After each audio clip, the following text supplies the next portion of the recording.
olorosa tabaco y a ron, en un cuarto de una cuartería llora la María, ay, ay, ay, su melancolía. Y en la roconola se oye una canción de la Sonora.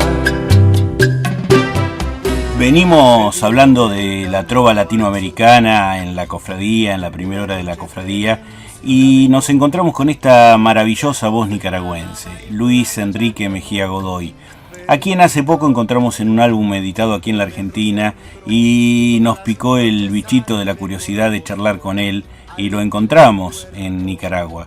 ¿Estás ahí, Luis Enrique? Buenos días. Así es, Daniel, aquí estamos desde Nicaragua, donde son exactamente las 9 de la mañana con 9 minutos, y entiendo que ustedes son las 12 del día. 12 del mediodía. Buena madrugada, en realidad te hicimos madrugar. No hay problema, yo soy de los que me levanto con los primeros rayos del sol y con el canto del gallo, así que no hay problema. Es un gran gusto poder conversar con ustedes, y gracias a adelantadas a Javier Chalupa, este gran amigo, y bueno, aquí estamos para servirles. A mí me da por preguntar tanta cosa con alguien que tiene una historia tan importante en el canto que me es difícil por dónde empezar, y te diría, empecemos por el principio. Ustedes son de una familia de cantores. Así es, nosotros somos los Mejía Godoy, mi padre Carlos Mejía Fajardo y mi madre María Elsa Godoy Armijo, son del norte de Nicaragua. Mi padre de Jinotea, mi madre de Somoto. Todos nacimos en Somoto, de esa familia de artesanos de pan, de maestros de escuela, de carpinteros, de músicos, trovadores, itinerantes. Mis abuelos eran músicos, mis abuelos fueron músicos, mis tíos eran músicos, mi padre era constructor de marimbas, en fin, venimos de una familia muy ligada a la música, no solamente nicaragüense, centroamericana o caribeña, que es lo que nos corresponde más inmediatamente, sino también, por supuesto, mexicana y latinoamericana, y muy particularmente, y no es porque esté hablando con ustedes, la Argentina, porque Gardel fue un ícono muy fuerte en nuestro país, y muy particularmente para mi padre, que era un gran cantor de tangos también. Vos sabés que a mí, no, esto lo pregunto inclusive desde la ignorancia, siempre le he sentido un gustito más cercana a la música nicaragüense folclórica, a la Argentina, que a la de ningún otro país centroamericano. Bueno, es muy posible. Ahí nosotros solemos decir, ¿no? Bueno, decía Neruda, que somos la garganta pastoril de América, o sea, estamos al centro de Centroamérica. Somos una especie de puente de culturas, de ida y vuelta del norte al sur, del sur al norte. Tenemos dos océanos, el Pacífico y el Atlántico, que en realidad es el Caribe. Y somos un país multiétnico, multirracial, multilingüe, y en fin, todo esto nos da una gran ventaja, por decirlo de alguna manera, frente a otros países, para que la gente que venga por aquí, y que vino hace miles de años, se sintiera como una tierra propia, como podría decirte, como que fuéramos nosotros un crisol, ¿no?, de las culturas de América Latina, donde pasan negros, indios, blancos, amarillos, etcétera. Entonces esto le da una particularidad a Nicaragua que creo que nos hace, y nos gusta ser así, nos gusta que cuando venga gente de cualquier país del mundo se sienta como en su propia casa. Y por supuesto nosotros venimos de las tribus mexicanas, tenemos una relación muy estrecha con México, con la música mexicana, pero también tenemos nuestra propia música que tiene que ver con todas las formas de colonización en América Latina de parte de los europeos, particularmente los españoles, pero también tenemos polcas, tenemos mazurcas, tenemos valsecitos, tenemos corridos, y con el tiempo, en todo este mestizaje tan fuerte, en Nicaragua, la música nicaragüense también, como sucede en otros países, inclusive países mucho más grandes y más importantes que el nuestro, se hace también un tango nicaragüense, una cumbia nicaragüense, un corrido de características mexicanas, pero muy nicaragüense también. Entonces tenemos esa cosa, quizás por eso ustedes se identifican, como me decías, tanto con nosotros. Luis Enrique, ¿cuántos años de trayectoria tiene tu carrera? ¿Cuándo empezaste? Bueno, profesionalmente 45 años, digamos desde el momento en que yo decidí no sé si dichosamente o no, dejar de estudiar medicina y ser cantor de la calle, porque no venía a ninguna academia, ni a ningún conservatorio, ni nada que se parezca. Simplemente tenía la vena artística en los genes, traía esa herencia de mis abuelos, de mis padres, y yo sabía que era inevitable que yo iba a cantar, independientemente de que hubiera sido médico, ¿no? Entonces, que lo hacemos desde niño, ¿no? De los 12 a 13 años, cuando empecé a aprender a tocar guitarra de los campesinos de mi pueblo y de algunos tíos míos, etcétera, y compartiendo con mi hermano Carlos, que es el otro hermano de la familia con el que decidimos, por separado, y después nos juntamos en el camino, porque así quiso la vida, él tocando acordeón y marimba, yo tocando guitarra y percusión. Entonces, los dos decidimos, independientemente, que alrededor de los 20 y pico años, 20, 22 años, ser artistas profesionales. Muy difícil, ¿no? Mis padres no querían, pero a mí, mi padre me hacía guiño, pero tampoco estaba muy de acuerdo que dejara la universidad. Finalmente me decidí, pues hace 45 años, compuse mis primeras canciones, que fueron canciones sociales, que hablaban de los problemas de la tierra, de mi pueblo, y todo esto te lo tengo que decir también nuevamente, con una vinculación muy particular con un gran personaje argentino que yo conocí por mi padre, no lo conocí personalmente, conocí su obra, que es don Atahualpa Yupanqui. Entonces él es uno de los grandes culpables de que yo haya empezado a garabatear algunos textos que tenían que ver con la injusticia social, el problema de la tierra, el campo, todo eso que está en Atahualpa, y que después descubrí también de alguna manera, y desde otra visión, también en la Violeta Parra, etcétera, ¿no? Y así me fui haciendo de una familia de cantores, donde están, por supuesto, Citarrosa, donde está Biglietti, donde está, no sé, los grandes Guaraní, Cafrune, Larralde, bueno, te puedo mencionar un montón. Muchos son argentinos, por supuesto, uruguayos,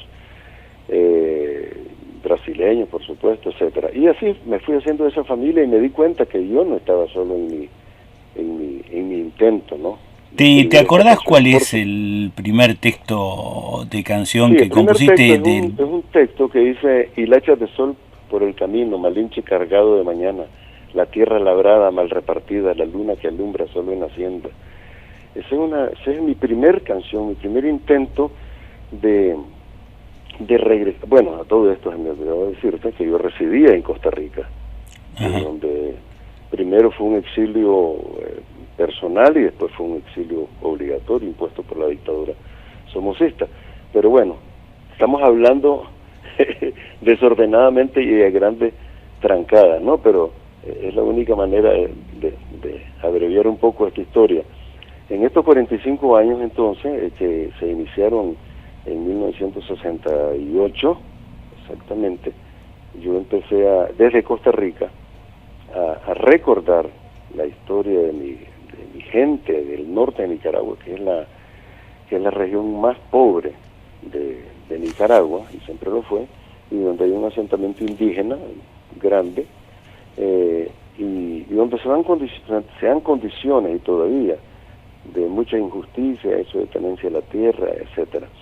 Entonces, todo eso coincidía, lo que quería comentarte, con esas canciones de Atahualpa, con esas canciones de los desposeídos de la tierra y todo este asunto, que después, por supuesto, encuentro en la generación mía, que es Víctor Jara, que es Silvio, que es Serrat, fuera del continente también, ¿cómo que se llama? Gabino Palomares en México, la Amparo Ochoa, por supuesto, no solamente los compositores, sino los intérpretes, como la Mercedes, como Víctor Heredia, como tantos.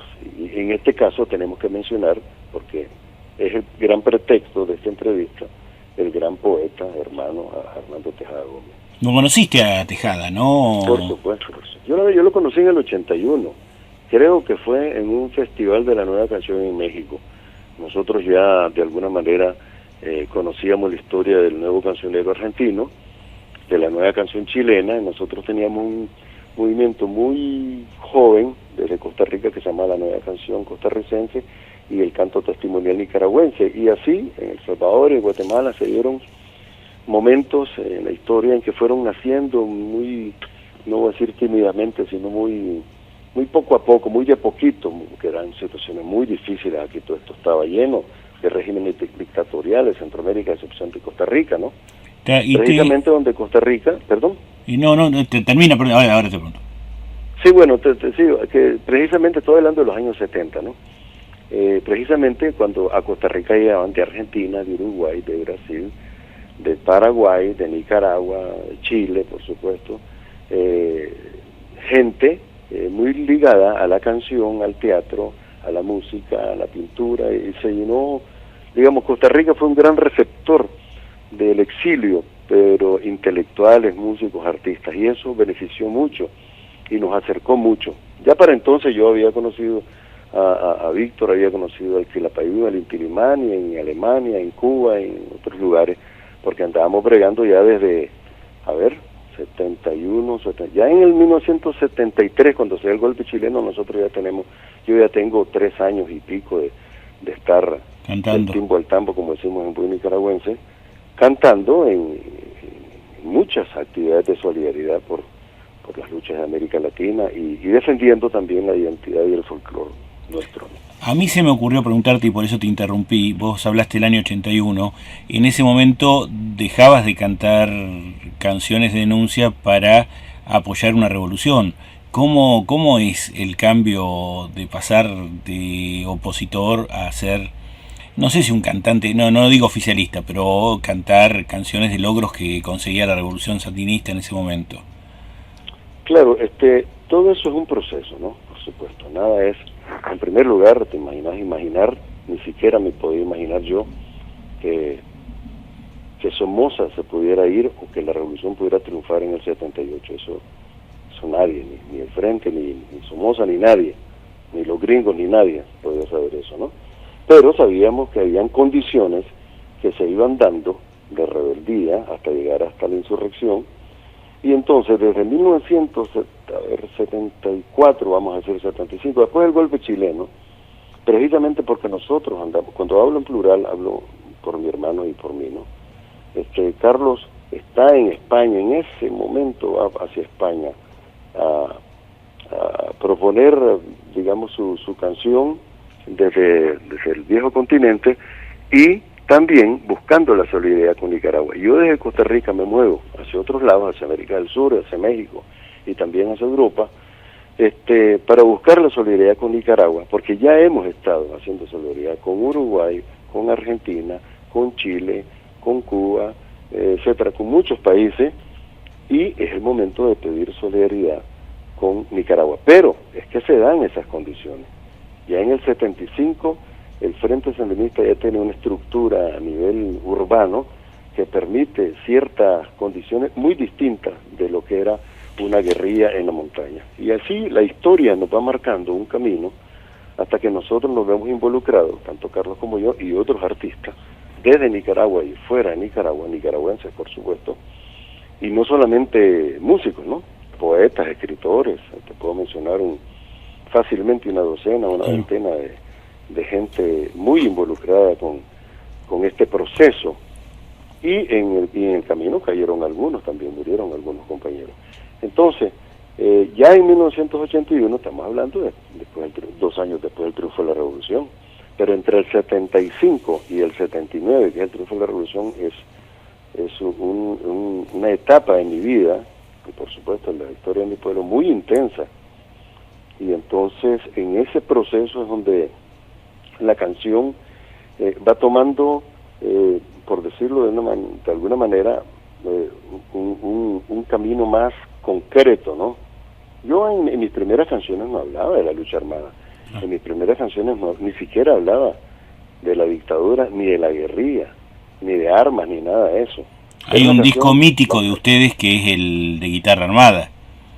Claro, eso es en el final, eso es exactamente a finales del 78, como en octubre, noviembre del 78. Carlos y yo nos pusimos en ese trabajo, que fue una cosa muy circunstancial, pues casi una cosa accidental, porque alguien preguntó que por qué no le poníamos musiquita a un ¿cómo que se llama? Un documento de arme y desarme, un instructivo, una cosa tan técnica y tan militar, y nosotros en broma dijimos, bueno, sí, pongámosle, pues, si le ponemos música a la poesía, ¿por qué no le vamos a poner música a estas a cosas? una instrucción de esta? Ya Carlos había hecho la misa campesina, que era un trabajo muy, digamos, de alguna manera parecido, en el sentido de juntar un pensamiento, unas ideas y cosas, y armar pues canciones. Entonces, eso podría ser muy parecido a lo que en América del Sur se hizo con las cantatas, ¿no? Con estas narraciones y cosas, como lo que en México se hizo con algunas cosas de los corridos también, y fuimos nosotros a tomar este reto, pues, y lo asumimos, pues, como un compromiso particular. Dejamos... No fue un encargo de nada. ¿Perdón? No, nada. Escucho absorto. Una cosa nuestra, una cosa totalmente nuestra, ¿no? Nosotros se la propusimos a la dirección del frente. No sé qué cara habrán puesto, ¿no? Pero me imagino que hayan pensado que era una locura, pero nosotros escribimos canciones para armar, desarmar, hacer bombas, movilizarnos, elevar el espíritu combativo del pueblo, algunos pequeños himnos y canciones a héroes como Gaspar García Laviana, Arlenciú, Carlos Fonseca, etcétera. Y se armó ese disco que nosotros no íbamos a hacer un disco, era una grabación que queríamos poner en la radio clandestina, en la radio Sandino, para que un poco el pueblo nicaragüense escuchara eso y, digamos, de alguna manera motivara todo este esfuerzo, este sacrificio inmenso que se hizo en la insurrección para derrotar a la dictadura, con un costo altísimo de sangre, ¿no? Inclusive sangre muy inocente. Pero eso es lo que sucedió con Guitarra Armada, pues decía. Entonces fue en 78. En 79 yo hice mi último disco desde Costa Rica, que se llama Amando en Tiempo de Guerra, y ya fue una premonición.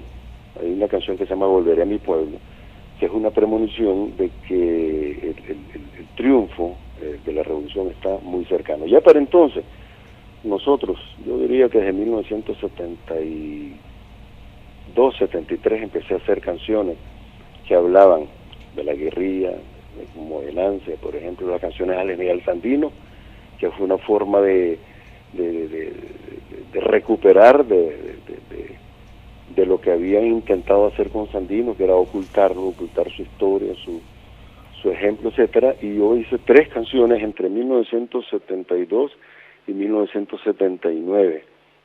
Compañero César, eran 30 como él, y Allá del General. Y esas canciones, entonces todo ese material junto con Guitarra Armada y las otras canciones nuestras se ponían en la radio Sandino, junto con comunicados, junto con noticias, etcétera, y nosotros nos sentimos realmente muy orgullosos de eso, porque vimos que era muy útil nuestra canción para estar al lado del pueblo en los momentos más difíciles. Esa es más o menos la historia, brevemente, ¿no? Queda mucha historia más, pero a mí me gustaría saber cómo fue que llegaste a participar en el disco de canciones de Tejada Gómez. Bueno, entonces te decía que conocí a Tejada Gómez en el 81, después en el 85, es posible que hayamos estado juntos, a ver, en Cuba, creo que estuvimos en Alemania también, en la RDA, en un festival de la canción política, donde yo conocí, donde me encontré por primera vez con el Quinteto Tiempo, que son otros de mis grandes hermanos de Argentina.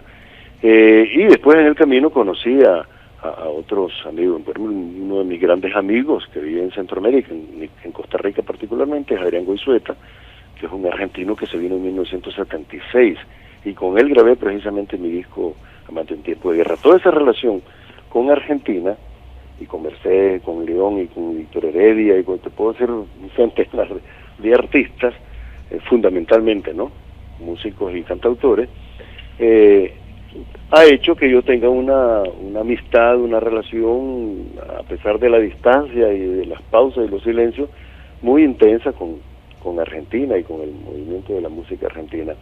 Entonces, un día de tanto me escribió mi amigo Adrián Goizueta y me dijo que estaban haciendo un disco, que Javier lo estaba produciendo, a quien yo no conocía personalmente, no conozco personalmente, y Javier se comunicó y entonces le dijo a Adrián que porque no me invitaban a mí, y sin saber yo de qué se trataba el proyecto, ¿no? Cuando yo vi el proyecto, era de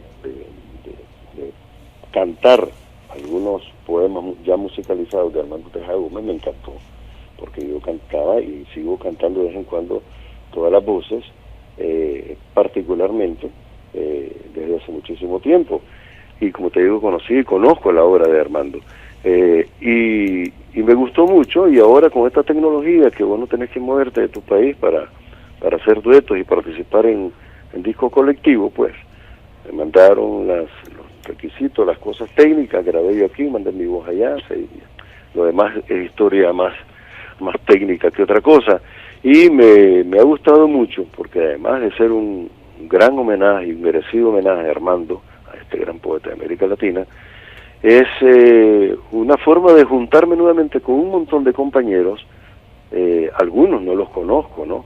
Porque son muchos además los que están en el disco, y para mí es un gran honor porque yo soy el único centroamericano que está en ese proyecto, así que con gran alegría lo recibí, y aquí lo hemos dado a conocer también en la radio, y estoy muy feliz de eso, pues. Y vamos a despedirnos, Luis Enrique, con El Cóndor Vuelve. Yo me quedaría hablando horas, no quiero alargarte la conversación mucho más. Luis Enrique Mejía Godoy, tal vez en algún momento sigamos y nos quede toda la parte de charla y de historia y de canción, que es mucha. Creo haberte visto una sola vez cantar en vivo aquí en La Plata, y justamente con el quinteto. Sí, Mercedes, que estuviste, Mercedes. Mercedes. Era un concierto de Mercedes. Un concierto de Mercedes, exactamente. Mercedes nos invitó para cantar precisamente todas las voces al final. Yo recuerdo perfectamente, es la única vez que he estado en La Plata. He estado 3 o 4 veces en Argentina, y en esa oportunidad sí fuimos con el quinteto invitado por Mercedes. Me acuerdo perfectamente bien. Antes que nada, me puedes mandar, te puedo mandar a través de este correo música, ¿verdad? Sí, por supuesto. Sí, porque me gustaría enviarte cosas. No, escuché Pobre la María y me alegra que tengan ese material allá, no es lo más reciente. No, ya sé. Es una canción hace 21 años. En realidad es un homenaje a Javier, que le gustaba Pobre la María, y por eso elegí Pobre la María. Qué bueno, a mí también, esa canción... fue un guiño con Javier Chalup que me hizo escuchar ayer Pobre la María y me hizo acordar de esa canción. Perfecto, pero voy a mandarle material del último disco y también el material de un proyecto de poemas musicalizados que estoy terminando, digamos, este año, ¿no? Y me gustaría tener la posibilidad de que se pudiera divulgar un poquito la música más reciente nuestra por allá. Así que te agradezco muchísimo. Esperaremos, la entrevista, ¿no? Te pedimos que no cortes y nos vamos con El Cóndor Vuelve. Luis Enrique Mejía Godoy. Okay. Un abrazo.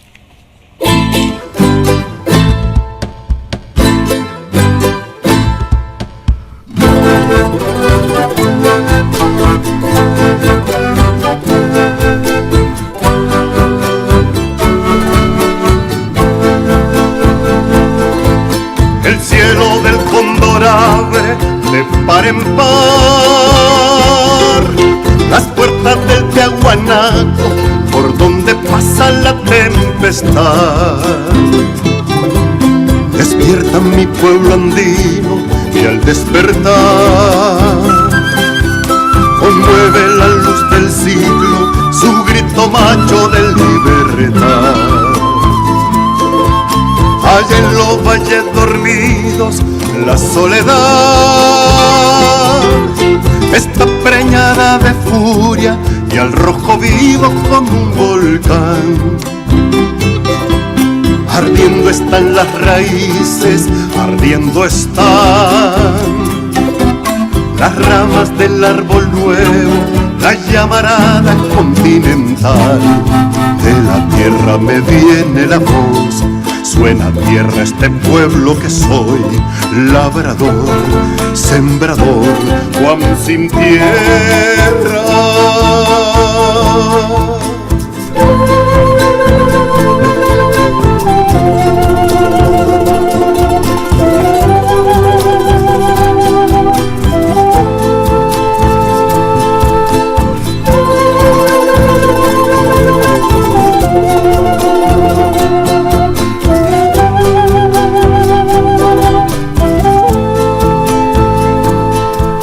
Ahí ve el general Sandino y el Ecuador, y busca el mapa caliente de Nicaragua en mi corazón. Compré soy la columna del cafetal y voy con Camilo Torres, Che Pueblo en armas, Che Vendaval. Artigas toma esta sangre donde la luz se vuelve fidel y encuentre que Güemes cuida la cruz del sur. Allende la cordillera regresa el sol, de América es esta sangre por donde va la liberación. Vuelve el Congo del Alto Perú, esta vuelta no habrá Guayaquil, hay que unir todo el sur en un grito. Libertad, tierra y paz.